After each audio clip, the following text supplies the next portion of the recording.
السلام عليكم، ازيكم يا حبايبي حلوين؟ عاملين ايه؟ يا رب تكونوا كلكم بخير وفي افضل صحه وفي اتم الاحوال. الحمد لله وبفضل ربنا سبحانه وتعالى رجعت لكم تاني اهو على القناه. تعالوا بينا نصلي كلنا على سيدنا الحبيب. اللهم صل وسلم وبارك على سيدنا محمد وعلى اله وصحبه اجمعين. مستغربه نفسي شويتين، ده يعتبر اول فيديو بعد الولاده ولا تاني فيديو؟ لا، الفيديو اللي قبل ده على طول اللي احنا كنا فيه في العتبه بنشتري في درب البرابره بنشتري حاجات السبوع، وقلت لكم ان شاء الله في الفيديو اللي جاي هوريكم بقى انا اشتريت ايه، كل حاجه بالتفصيل وممكن ان شاء الله بالاسعار. بس طالبه منك الدعم منك للفيديو بتاعي، لايك حلوه كده زيك على الفيديو، وكومنت لطيف ولذيذ كده يشجعني وكمان يفرحني، واشتراك في القناه لو لسه بتشوفوا قناتي لاول مره. زي ما قلت لكم بقى الفيديو بتاع النهارده هوريكم الحاجات اللي انا جبتها من درب البرابره للسبوع. الناس اللي هتسال ايه هو السبوع، او الناس اللي مش من مصر او مش عارفين، احنا عندنا هنا في مصر اللي هي توزيعات السبوع، اللي هي الهدايا اللي انت بتقدميها بمناسبه العقيقه. يعني ان شاء الله باذن الله احنا عاملين الاثنين، يعني عاملين عقيقه اللي هي بتبقى فيها الذبح والاكل وكده، وبرضو حبينا نفرح ونفرح الجميع، وهنعمل ان شاء الله برضو التوزيعات او السبوع. بس الفكره هتبقى ان شاء الله لطيفه جدا وجميله جدا، وانا حبيت ان انا اعرضها معاكم في الفيديو علشان تبقى برضو حاجه كويسه وتبقى قدوه حلوه يعني ان شاء الله.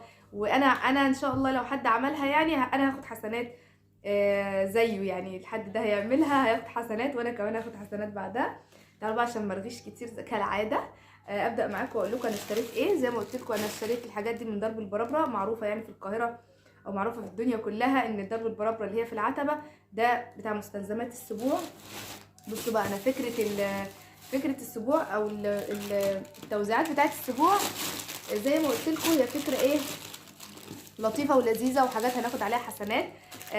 وهقول لكم فكرتها دي جات لي منين وليه، يعني انا ليه مش مخترعاها، انا ليه عملت كده او ليه ليه وزعت الحاجات دي. بصوا انا ما جبتش تحف ولا لعب، انا جبت المصحف الجميل ده ما شاء الله، كتاب ربنا وكلام ربنا. وفي الفيديو اللي جاي بعد ده على طول هتعرفوا انا هعمل ايه، او الشكل اللي احنا نعمله، او التغليفه او بالمصحف الجميل ده. بصوا ده شكله مصحف تل كده، طبعا في منه بينزل لونين، لون بينك اهو، ولون اللي هو اللبني، طبعا البينك البنوته واللبني للولد. ربنا يرزق الجميع يا رب، اللهم امين. طبعا ما ننساش ندعي لكل الناس، ربنا يرزق الجميع ويرضيهم يا رب باللي بيتمنوه، ويرزق كل مشتاق يا رب بالذريه الصالحه. ده شكل المصحف اهو يا جماعه، ده شكله كده متغلف طبعا، او ده شكله كده من غير تغليف، القراءه بتاعته او القران بتاعه. واهم حاجه ان المصحف مختوم. ليه مختوم؟ عشان ده كده ما بيكونش فيه اخطاء اهو، الختم بتاعه يا رب يكون باين تحت اهو، يعني ده كده مصحف يعني صحيح ما فيهوش اي اخطاء، عشان برضو ناخد حسنات. دي هتكون توزيعات السبوع بتاعتك يا نسمه او بتاعت ابنك. ايوه هي دي توزيعات السبوع. واقول لكم دلوقتي انا ليه اخترت ان انا بسم الله الرحمن الرحيم ان انا اعمل كده وما اعملش لعب وتحف والكلام الفاضي ده. الكلام الفاضي ده عمل ناس هتساندي بنتي، بس انا حسيت ان هي يعني تحفه محطوطه في نيش او محطوطه معرفش ايه وكده. لا ده حلو جدا، انا هاخد حسنات، واللي هيقرا فيه انا احتسبت ان كل حرف هيتقري فيه يبقى في ميزان حسنات ابني، وان ربنا يحفظه، وان كمان في ميزان حسناتي وفي ميزان حسنات اللي هيقرا ان شاء الله. ده اللي انا احتسبته عند ربنا. بص انا جبت من ده العدد اللي انت عايزاه. المصحف ملوش سعر ملوش ثمن، طبعا كلام ربنا فوق راسنا كلنا. المصحف اسمها وهبته. فالوهبه بتاعت المصحف ده كانت 5 جنيه، في اسعار كتير فانتي لفي ودوري. ده كانت وهبته 5 جنيه تمام، زي ما قلت لكم هو ملوش سعر، هي وهبته 5 جنيه، فانت تجيبي بقى الكميه او العدد اللي انت عايزاه تمام. بصوا جبت كمان شكل كمان تاني من المصحف، بس ده كان اختيار زوجي، لان هو يعني مش حابب ان هو يدي اصحابه الرجاله او زمايله الرجاله المصحف وتل ده، فقال لي انا هجيب بقى حاجه رجالي شويه، فجاب المصحف ده ما شاء الله جميل جدا جدا برضه اهو، نفس المقاس برضه ونفس اللي جوه اهو، يعني شكلنا كده ايه العدد او الكميه بنفس الايه الطريقه. وبرده جبنا لون تاني برده ده اللون الجنزري، يعني شكلنا وبرده جاب ده يعني انا ايه وسمحت يعني سمح لي كده ان انا اختار عدد من المصاحف اللي انا عايزاها، وهو يختار عدد من الاشكال اللي هو عايزها. تمام. فانا زي ما بقول لكم اهو، هو جاب بقى ما شاء الله كميه زي ما قلت لكم انا ايه الثواب يا جماعه، ومفيش احلى من كده ما شاء الله يعني، وهتبقى هديه حلوه وجميله يعني. انا بس عايزه اوريكم الاشكال الثانيه اللي انا جبتها. انا جبت برده مصاحف تل، وجبت مصاحف جليتر. ده مصحف جليتر برده شكله على الصوره تقولي ده بناتي.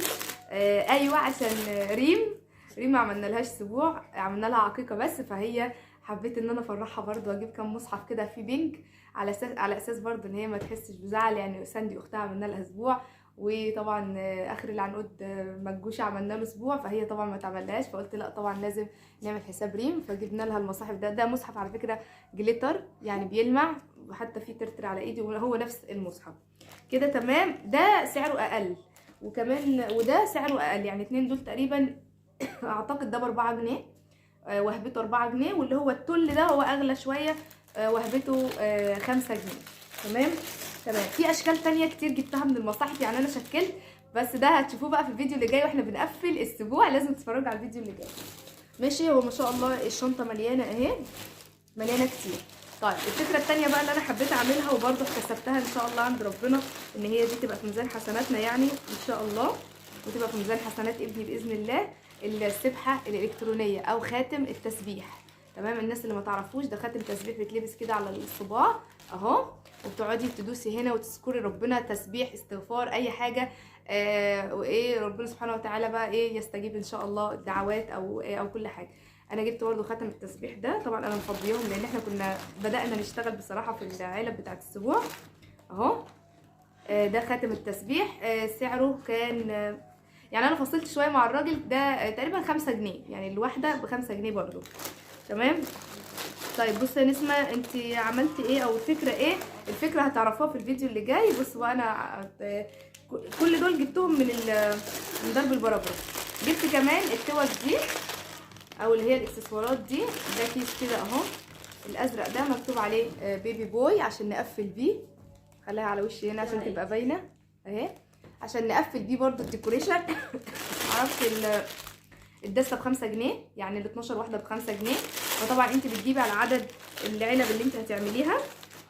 وكمان عملت عندهم الشريط الستان اللي هو برده بيتحط بيتقفل بيه التوزيع بتاعت السبوع. كل ده ما يفوتكوش، الفيديو اللي جاي لازم تتفرجوا عليه عشان تشوفوا كل الحاجات دي. طبعا بيطبع لك عليه اسم البيبي وتاريخ الميلاد بتاعه، وكمان بيقول لك جمله حلوه كده لطيفه تكون ماشيه مع اسمه، يعني مثلا مين ادي اسمي على اسم جدي، مش عارف ايه كده، حاجات حلوه قوي. وقصهولنا، ودول برده كميه على عدد اللي انا محتاجاه او اللي انا عايزاه. عندنا ايه تاني جبته من هناك هقول لكم دلوقتي حالا. جبت كمان اللهم صل عليك يا حبيبي يا رسول الله. جبنا كمان طبعا كل ده تشوفوه في الفيديو، بس انا هوريكم بقى اللي انا جبته. جبنا كمان اللي هي اسمها ايه، المشمعات التل دي. مش مشمعات، اسمها ايه، اسمه ايه، تل، هنقول عليه تل. برضو لونه اهو، هو المفروض لونه كده تمام، بس هو لما بيتفرد بيبقى لونه شويه بيبي بلو اهو، او لبني. خلينا اعمله لكم كده اهو. تمام. جبت المقاس الكبير لان انا برضو هتعرفوا الفيديو اللي جاي هعمل بيه ايه. لازم تتابعوا الفيديو اللي جاي يا جماعه ان شاء الله باذن الله. كله فرحه وكله بهجه. ربنا يجعل ايامكم كلها فرح وسعاده وهنا يا رب العالمين. بصوا بقى، عشان انا قدامي شنط كتير فانا محتاره اطلع ايه. طيب خلوا الزينه، هنخلي الزينه لوحدها في كده. بس انا هوريكم بقى اكياس السبوع اللي انا جبتها، اللي هو كيس الشكل الارنب ده. طبعا ده شفتوه في الفيديو، برضو تابعوا معايا الفيديو اللي جاي. جبت كمان الشكل ده. دول النوعين دول مستوردين تمام، ممكن يكونوا غاليين شويه. الكيس من ده 50 واحده ب50 جنيه، ب 45 جنيه تمام. فانا جبت الاثنين دول تمام، من اللي هو الغالي المستورد. وجبنا كمان اللي هو ده، استنوا مقفول على بعض. ده بقى اللي هو العادي يعني، مصري شويه بس يعني ايه، هو حلو جدا على فكره. انا فتحته وجربته كمان، حلو جدا جدا، ما يختلفش عن ده في حاجه.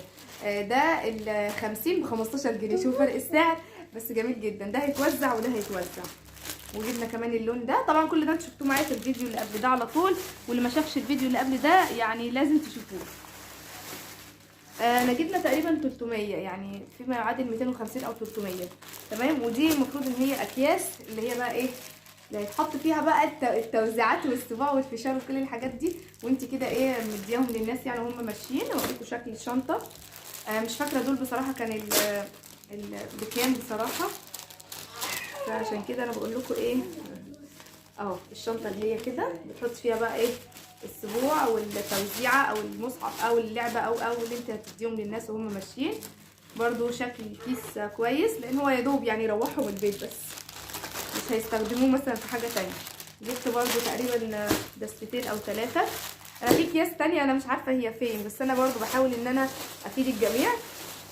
بصوا بقى عشان انا ايه بصوا في كيس بتاع السبوع ده تاني اهو.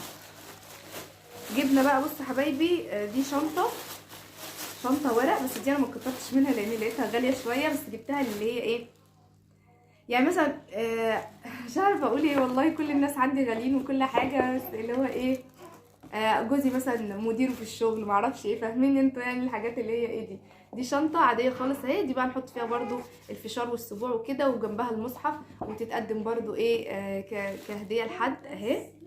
ماشي، شكلها جميل جدا جدا ما شاء الله. هي شنطه ورق عاديه زي شنطه الهدايا كده اهي. ماشي، مكتوب عليها طبعا بوي، كان في منها للبنوته وفي منها للولد. اللهم صل على النبي. دي كانت الدستة اللي هما ال 12 ب 55 جنيه او ب 60 جنيه حاجه في الرينج ده. المهم ان انا يعني جبنا دستة واحده بس ما كترناش. تمام زي الفل اهمت. طبعا انا قفلتهم وتمام التمام. عندي ايه كمان جبنا بص عشان اخلص بقى حاجه بتاعتي كلها. بس شايفين ده انا بحبه قوي، ده الفل الملون اهو. جبت كيس، كنت هجيب كيس صغير يعني عشان نشكل ونلون وكده.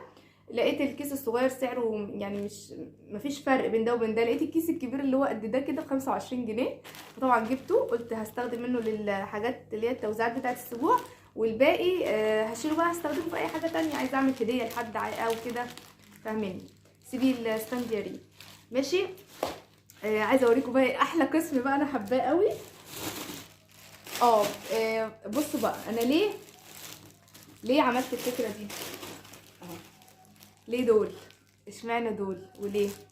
بصوا يا حبايب قلبي، انا ربنا رزقني بابني بسبب ده ودي. والله العظيم ما تستغربوش، ربنا رزقني بيه بسبب ده، كتاب ربنا والسبحه دي. من اول ما عرفت ان انا حامل فيه وانا كنت بذكر ربنا واستغفره، وبنيه ان هو يرزقني بيه ويرزقني بيه سليم معافى على سبحه زي دي. مش هقول لكم كتير، لا ده يعني فوق ما انتوا تتخيلوا. تمام. الحمد لله رب العالمين. انا بحب ربنا جدا، وببقى عارفه وواثقه ان هو هيحقق لي اللي انا عايزاه. يعني مفيش مره رفعت ايدي للسماء وطلبت منه طلب وخذلني. بالعكس، ممكن يتاجل شويه طلبي، بس في النهايه ربنا بيرزقني باللي انا بتمناه عشان ثقتي فيه. انا عند حسن ظن عبدي بيه. اللي خلاني اتجه زي ما قلت لكم السبحه دي، انا مره كنت قاعده بصلي بالليل يعني في قيام ليل وطلبت من ربنا يعني دعوه، ودعيت له دعوه وكده. بحب انا اصلي في مكان لوحدي ويكون فيه اضاءه خفيفه او خافته، وجنبي اذاعه القران الكريم تكون شغاله. انا لقيت اذاعه القران الكريم، لقيت ايه قرانيه ربنا سبحانه وتعالى بعتها لي. انا طلبت من ربنا الطلب وانا يعني محتاجاه قوي، اللي هي بسم الله الرحمن الرحيم. فقلت استغفروا ربكم انه كان غفارا يرسل السماء عليكم مدرارا ويمددكم باموال وبنين ويجعل لكم جنات ويجعل لكم انهارا. طبعا معنى الايه معروف، ان اللي طلب عند ربنا مال، اولاد، بنات، اللي نفسه في اي حاجه من ربنا. الاستغفار يا جماعه، الاستغفار هو السحر. تمام. من هنا بقى مسكت السبحه وقعدت استغفر واسبح، والحمد لله رب العالمين. وكتاب ربنا سبحانه وتعالى برضو الحمد لله ربنا سبحانه وتعالى كبير وعظيم ورحيم بينا جدا. ربنا ارحم من ان هو يشوف روحك متعلقه او روحك متعلقه بامنيه او بحاجه وما يقولها ما يوفيها لكيش او ما يديها لكيش حتى لو اتاجلت شويه، فصبر جميل. انا بس بقول الكلام ده ليه؟ علشان الناس اللي بتشوفني اللي ليها طلب، اللي اتاخرت شويه في الحمل، اللي اتاخرت شويه، اللي اتاخر عنها رزق. فكل حاجه يا جماعه عند ربنا بميعاد، بس انتوا ثقوا في ربنا سبحانه وتعالى ان هو يرزقكم بالحاجه ديت. نعمل شويه مجهود اللي هو ايه، يعني اذكروا ربنا كده واطلبوا منه بقلب خاشع كده ان شاء الله باذن الله. المهم تعالوا بقى نكمل زي ما قلت لكم فكره المصحف والسبحه جت منين. بصوا بقى هنا بقى هوريكم ايه الحاجات الزينه بقى. طبعا احنا قلنا بقى ندلع بقى كله يتدلع اطفال وكبار. بصوا بقى جبت الشكل العسول ده، ايه رايكم؟ ويلكم بيبي اهو، ولا ويلكم ويلكم بيبي ماشي. جبت دي اي شكل، دي ب10 جنيه تمام. هوريكم على السريع بقى عشان الفيديو كده طول مني شويه. واكس ابوي برضو عسوله دي ب10 جنيه برضو ماشي.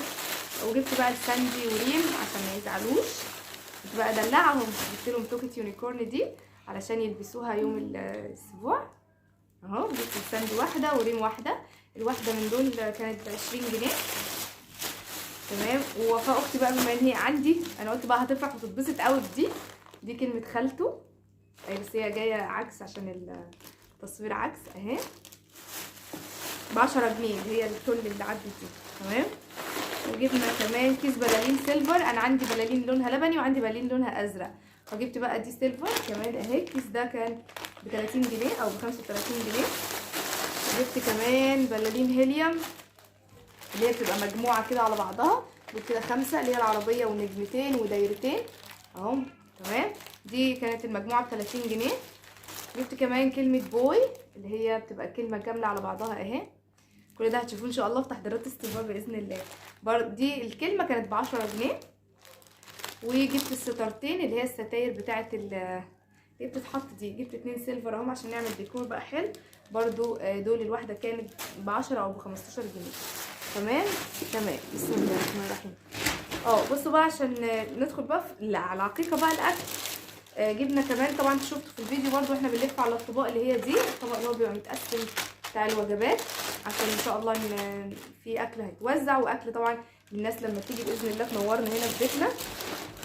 جبنا برضو ما شاء الله كميه محترمه اهي. وكمان جبنا من النوع الثاني الطبق دول والله ما فاكره، ال100 ب90 جنيه، ال100 طبق ب90 جنيه تمام كده. الحمد لله ان انا افتكرت. وجبنا كمان من اللي هي النوعيه دي اللي هي المعدن او اسمها ايه؟ فويل. اسمها فويل ايوه. التانية اسمها فوم ودي اسمها فويل اهي بالغطا بتاعها. دي غطاها اهو عشان برضو نكون مجهزين كل حاجه يوم الاسبوع. دي على قد الوجبه فرد واحد تمام. ففرد واحد هياخد طبقه باللحمه بتاعته بالفته بتاعته بالدنيا الحلوه بتاعته كده والسلطات وبابا غنوجي، كله يبقى جميل وكله يبقى متراضي تمام. جبنا ما شاء الله برضو ال100 من دول، والله مش عارفه ال100 ب100 او ب120 مش فاكره. المهم يعني برضو جبنا شويه اهم حلوين جنب الابيض. بصوا بقى اخر حاجه هوريها لكم اهي. طبعت بقى الكروت دي عشان هتعرفوا الفيديو اللي جاي هعمل فيها ايه اهي. شايفين شكلها؟ كتبت برضو كلام حلو قوي مكتوب عليها بشكل تاني منها اهو. تابعوا معايا بقى الفيديو اللي جاي عشان تعرفوا كل ده هنعمل بيه ايه. في حاجه تانية انا مصورتهاش يا ولاد؟ كله كده اتصور كله كده تمام. بس عشان الفيديو بقى طول مني كده استنوا بقى معايا الفيديو اللي جاي، هتتبسطوا جدا جدا. واسيبكم في رعايه ربنا واشوفكم على خير في الفيديو اللي جاي، والسلام عليكم.